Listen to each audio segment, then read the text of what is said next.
Joining us right now with how corporate America can navigate the divisive war over woke is Eric Dezenhall. He is the CEO of corporate consulting firm Dezenhall Resources. He's also authored 11 books on crisis communications. And Eric, let's just lay out what happened at Target. It's there's a front page story in the Wall Street Journal today about it. This came out with some transgender-friendly swimsuit. There was a label that highlighted its tuck-friendly construction. Somebody picked that up online and said that they were marketing that to children. That swimsuit itself was not. It was for adults, but they did have other things for kids' swimsuits that were related to it, like a pride-related kids' swimsuit with a black swim skirt that was marketed as thoroughly fit for multiple gender expressions. And that is what really kicked things off.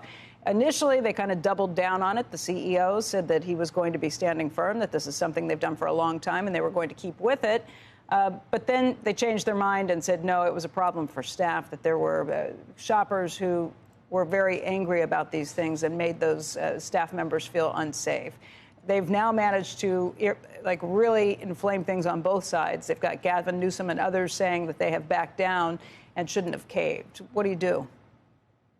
Well, what you do is triage, and you look at what the worst situation is, and you try to cauterize it. And the worst situation right now that's on the table is violence and damage to their employees. One of the things it's important to understand about these companies is they are very sensitive. They want everyone to love them. But now they're in the politics business, where you don't get everybody. You often just get 50%. And that is what you have to sit and bear down if you're going to do it. It's also important to understand what is happening inside these companies. The whole myth is that these woke decisions are driven by the marketplace. They are not always driven by the marketplace. They are often driven by the personal agendas of many of the people who are in the advertising, marketing, and communications discipline, who are going into management and positioning their personal views as what is best for the company. And for every company that takes one of these positions, there are 20 or 30 that are very careful and treading lightly and are not having these problems. It's important to keep in mind, though, you can't believe the whole go woke, go broke overstatement. You heard from the CEO of Nike. Nike takes positions that are often considered woke. That is absolutely appropriate for who their market is. The problem is when you are taking positions that are showing a lot of hostility to many of your customers. So did Target mess up by having this in the first place? Did they mess up by taking it out?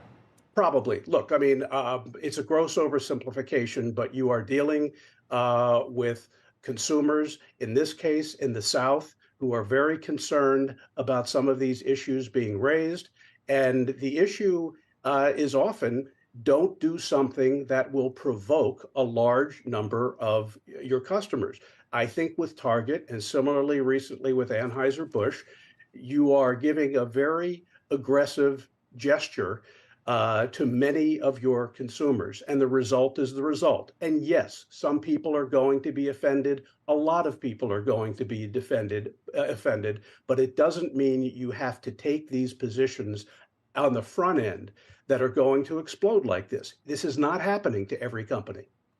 Did Target do more? I mean, they say that this is something they've been doing for years, having this. Did they make it more front and center this time around? Did they push it a little too far, or is it the culture and environment where people are kind of looking for things to say, hey, you shouldn't be doing this?